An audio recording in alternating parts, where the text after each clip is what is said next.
Na entrevista da semana, o chefe da Polícia Civil, responsável pelas 39 cidades da região metropolitana do Vale e Litoral Norte, João Barbosa, fala sobre a ação de bandidos, principalmente em crimes de explosões a caixas eletrônicos.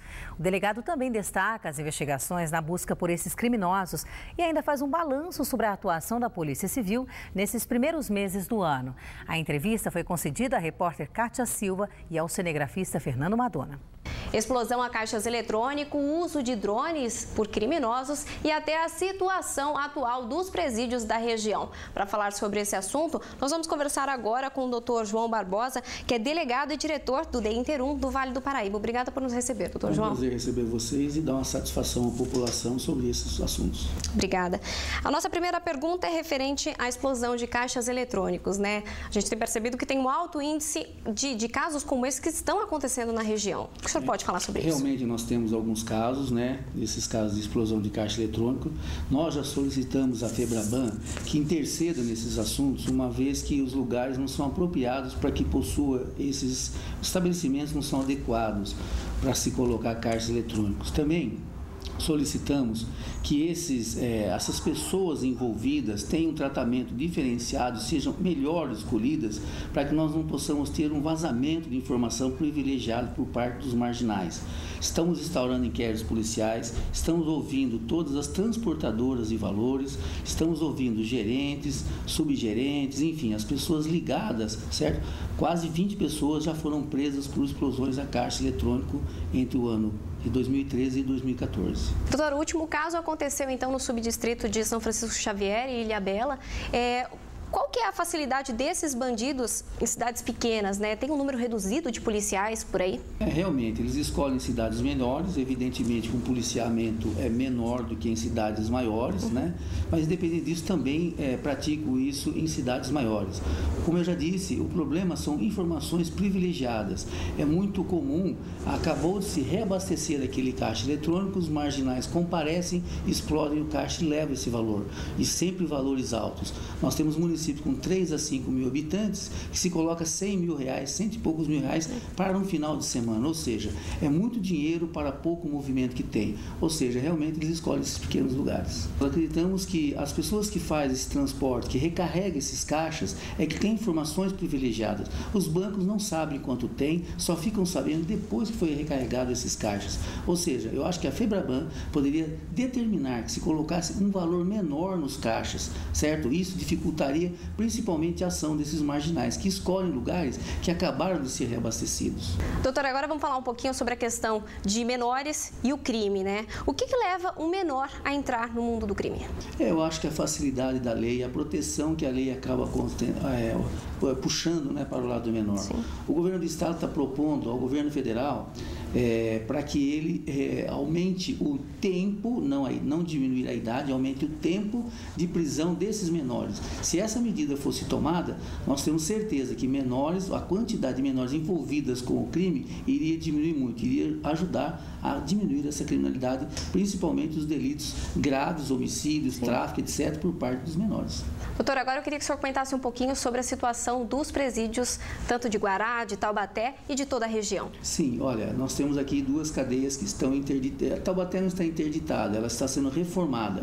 Por um contrato feito por uma empresa que ganhou a licitação e não conseguiu concluir, está demorando um pouquinho mais, mas nesse mês já termina essa licitação e nós até o final do ano vamos resolver esse problema. E Guaratinguetá a mesma coisa, a cadeia ela sofreu uma interdição, vamos reparar o que está solicitado na interdição para reformá-la e adequá-la e colocá-la em condições de uso. Agora, nós temos uma Secretaria de Assuntos Prisionais que é responsável pela guarda desses presos. A determinação do próprio governo é que a Polícia Civil não tome mais conta de preso. Os presos deverão ser encaminhados para a SAP. Isso deve acontecer com a construção, né, de novos presídios na nossa região e em todo o estado. Sobre a questão dos drones, os bandidos eles estão cada dia mais audaciosos, né? Como é que está sendo a atuação da polícia para combater a atuação de criminosos com a utilização de drone? A polícia está sempre correndo atrás do marginal, não só na figura pessoal, como também nas técnicas e modos deles trabalharem, deles operarem. Os drones apareceu recentemente em alguns CDPs na nossa região, que a segurança é feita pela própria Secretaria de Administração Prisional, não é feita pela Secretaria da Segurança Pública, ou seja, nem Polícia Civil, nem Polícia Militar. Agora, está sendo combatido de que forma? De forma com um combate externo pelo próprio SAP, pela própria secretaria, tá? E em volta, o seu entorno, estão tomando algumas precauções, principalmente em dias de visita e etc. Dr. João Barbosa, obrigada aí pelos esclarecimentos e por tirar algumas das dúvidas que eu acredito que também seja do público, né? E por nos atender. A gente sabe que a sua agenda é um pouquinho apertada, mas você conseguiu. Nós estamos à disposição toda vez que houver necessidade. Nós estamos aqui tranquilamente para recebê-los, informá-los e prestar realmente à sociedade uma satisfação e dizer como está sendo tratada a região no aspecto criminal. Mais uma vez, muito obrigada. Agora, voltamos aos estúdios. Obrigada, Kátia. Confira a previsão do tempo. O domingo terá predomínio de sol, mas ao amanhecer há possibilidade de formação de nevoeiro em pontos isolados do Vale e da Serra. Mínimas de 12 graus em Cunha, 13 em São Bento do Sapucaí e 18 em Jacareí e São Luís. A umidade relativa do ar segue em baixa, em torno dos 30%.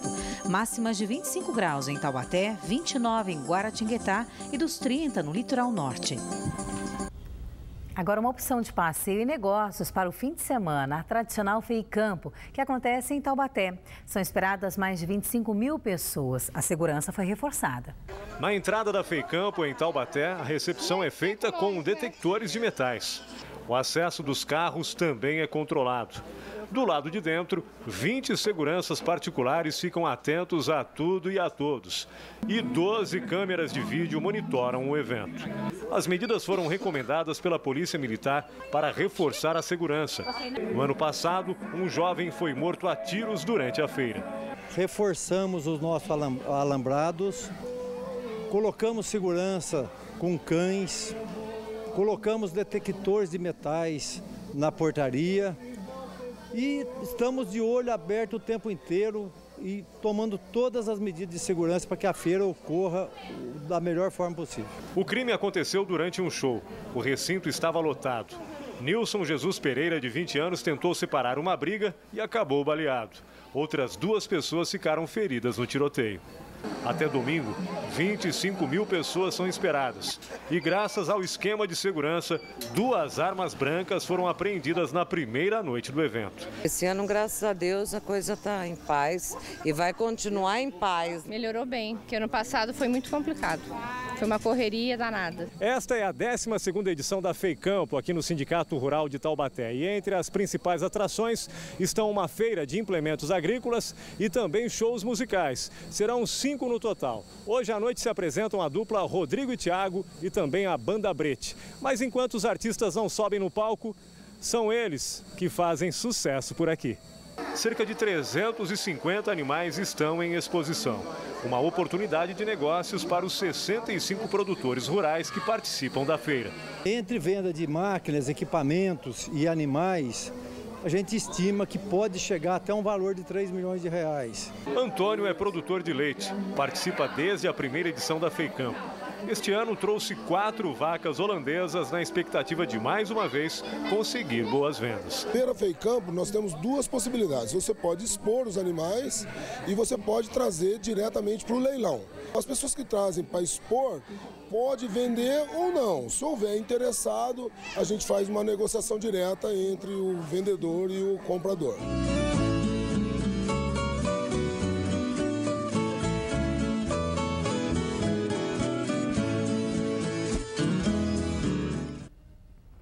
Em instantes, faltam apenas 5 dias para o início da Copa do Mundo. O comércio da região já está enfeitado com as cores da seleção. Não perca, agora às 7h11.